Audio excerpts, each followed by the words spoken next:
Привет, друзья! На моей кухне очередное пополнение, и это фритюрница фирмы Китфорд, модель КТ-4054. Сегодня я, как обычно, сделаю небольшой обзор данной модели, и мы обязательно что-нибудь приготовим с вами во фритюре.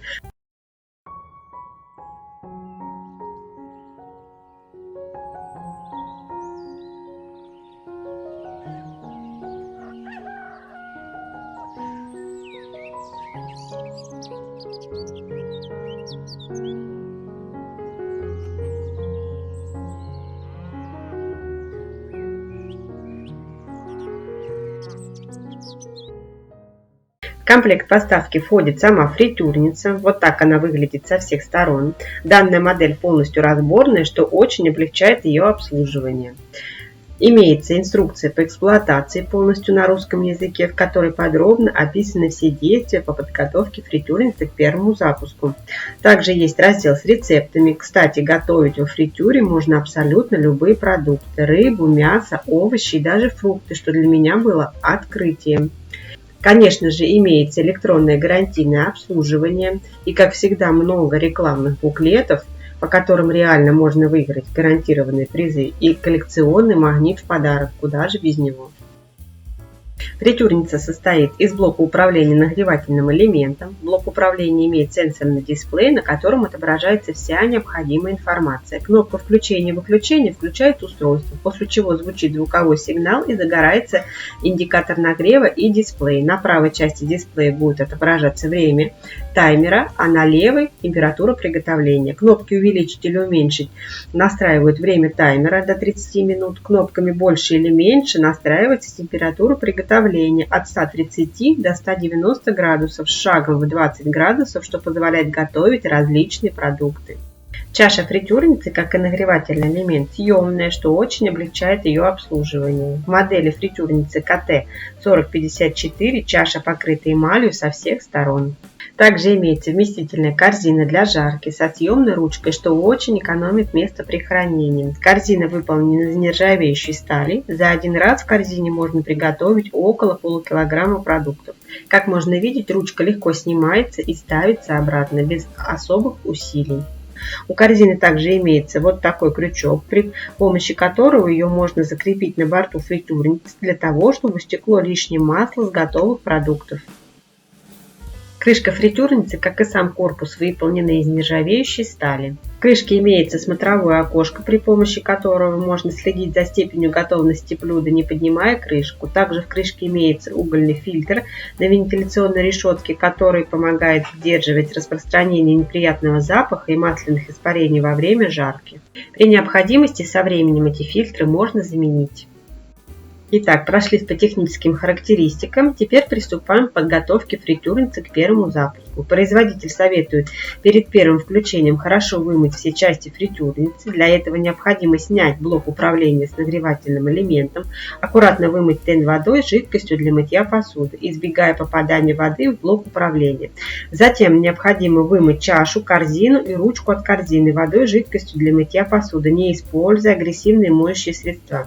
Я хорошо помыла все детали, как это потребовала инструкция, собрала все в обратной последовательности и теперь вливаем в чашу воду, так, чтобы нагреватель был полностью скрыт. На борту чаши есть отметка минимум и максимум.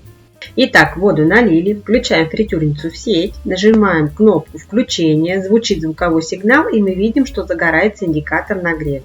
Устанавливаем температуру 130 градусов, звучит также звуковой сигнал, и на дисплее отображается данная температура воды. Через некоторое время вода начинает закипать, и на дисплее мы видим уже совсем другие значения температуры воды. После закипания воды отключаем фритюрницу от сети, даем ей полностью остыть и еще раз моем все детали при помощи моющего средства. Высушиваем, собираем, и наша фритюрница готова к работе. Приобрести данную модель и 1000 других товаров для дома и не только с доставкой на дом можно на сайте или в приложении Яндекс.Маркет. Все очень просто. Скачивайте приложение Яндекс.Маркет по ссылке в описании к этому видео, регистрируйтесь, выбирайте необходимый товар при помощи поисковой строки. На странице товара можно посмотреть характеристики и прочитать отзывы реальных покупателей. После чего нажимаете «Добавить в корзину». И вот на этом этапе, если вы ранее не совершали покупок на Яндекс.Маркете то можете воспользоваться промокодом на скидку в 500 рублей, который я также оставлю в описании под этим видео. Если ваш заказ превышает сумму в 2500 рублей, то вставляете промокод в специальное окошко при оформлении заказа. Нажимаете кнопку «Применить» и завершаете оформление заказа. Промокод действует только на первый заказ на Яндекс.Маркет. Желаю удачных покупок! Теперь приступим к приготовлению. Устанавливаем фритюрницу на ровную поверхность, вливаем необходимое количество масла. В чаше имеются отметки минимум и максимум, я об этом уже говорила. Я буду использовать масло для фритюра. Отличие фритюрного масла от обычного подсолнечного в том, что оно не пенится во время жарки и не горит при высоких температурах. А также специальная рецептура исключает высокую впитываемость масла продуктами. При обжарке они просто получают золотистую корочку без эффекта повышенной жирности. Включаем фритюрницу в сеть, выставляем 190 градусов и таймер на 30 минут. А пока разогревается наше масло, займемся подготовкой крылышек и фритюра. Фритюр можно приготовить самостоятельно, но я сегодня буду использовать вот такую панировочную готовую смесь для острых крылышек. Для приготовления кляра возьмем 2 глубокие миски. В одну всыпаем 4 столовые ложки панировочной смеси. Оставшуюся панировочную смесь высыпаем во вторую емкость. В первую емкость постепенно вливаем около 100 мл холодной воды. Перемешиваем все до получения однородной массы без комочков. Если вам кажется, что кляр получается довольно густоват, то можно добавить еще немного воды. Вот такой консистенции кляр у нас получился. Отставляем его пока в сторону и займемся подготовкой крылышек. 1 кг крылышек необходимо хорошо помыть и обсушить бумажным полотенцем, после чего удалить крайнюю фалангу. Ее использовать для приготовления мы не будем. Затем разрезаем крыло на 2 части и складываем подготовленные крылышки в емкость подходящего объема. Солим, перчим по вкусу и оставляем на 5-10 минут. Когда все подготовили, берем крылышко, окунаем сначала в жидкий кляр, после чего хорошо обваливаем со всех сторон в сухой панировке. И готовое крылышко выкладываем на блюдо.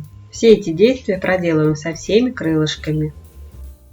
Вот такие крылышки у нас получились. Все покрыты панировкой со всех сторон. И пока мы подготавливали крылышки, наше масло разогрелось и можно приступать к жарке.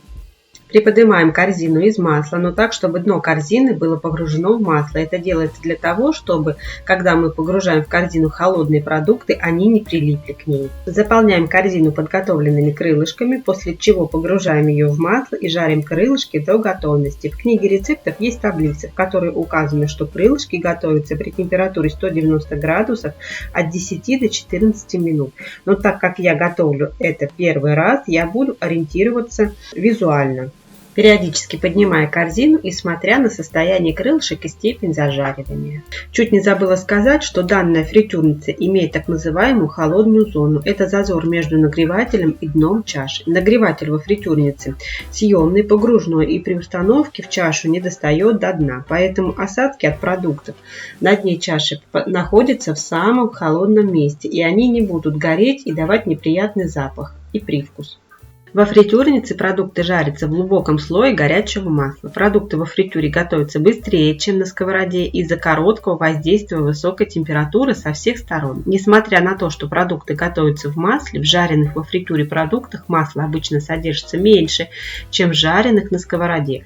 Во фритюре можно готовить картофель фри, картофель по-деревенски, чипсы, овощи, рыбу, мясо и птицу, куриные окорочка и крылышки, креветки. Все это можно жарить в кляре и без кляра. Кроме этого, можно жарить котлеты, чебуреки, пельмени, фрикадельки, пирожки, беляши, пышки, пончики и многое-многое другое. Например, луковые кольца, кольца кальмаров, грибы и даже соленья. Прошло около 6 минут, и наши крылышки уже начинают приобретать аппетитную золотистую корочку. А спустя 10 минут наши крылышки постепенно начали всплывать по принципу пельменей. Я подумала, что еще пару минут и буду снимать. Вот здесь уже хорошо видно, что все крылышки плавают у поверхности корзины, и я решаю вынимать. На данный момент с начала обжаривания прошло около 11-12 минут. Вы только посмотрите, какая хрустящая золотистая корочка у нас получилась. Сколько я готовлю крылышки во фритюре, на сковороде никогда не могла добиться такого результата. Готовые крылышки вынимаем на блюдо, застеленное бумажным полотенцем, для того, чтобы стекло лишнее масло. Тем временем фритюрницу отключаем от сети, даем полностью остыть, и после остывания можно увидеть, что весь осадок остался на дне чаши. А теперь следуем рекомендациям производителя. Производитель рекомендует фильтровать масло путем процеживания его через мелкое сито. Как можно видеть, масло довольно светлое после первого использования. Использовать фритюрное масло можно повторно до 10 раз, при условии того, что мы не будем жарить на нем рыбу. Конечно, если мы пожарили рыбу, то оно впитало запах рыбы, и использовать его уже для приготовления других продуктов не рекомендуется. Как можно увидеть, весь осадок остается у нас на дне, а масло в банке абсолютно чистое. Вот такие аппетитные хрустящие крылышки у нас получились. Хрустящие снаружи и нежные внутри. Мои дети просто в восторге. Хочу сказать, что покупкой я очень довольна. Фритюрница очень проста в использовании и в обслуживании. Если вы задумывались о покупке фритюрницы, советую присмотреться к данной модели. После использования она легко полностью разбирается, моется и собирается обратно на хранение. Ввиду своих небольших размеров она не занимает много места. Приобрести данную фритюрницу можно, пройдя по ссылке в описании под этим видео. А я желаю вам приятного аппетита, хорошего настроения и жду вас вновь на своем канале. До новых встреч, друзья! Готовьте с любовью и не бойтесь экспериментировать на своей кухне.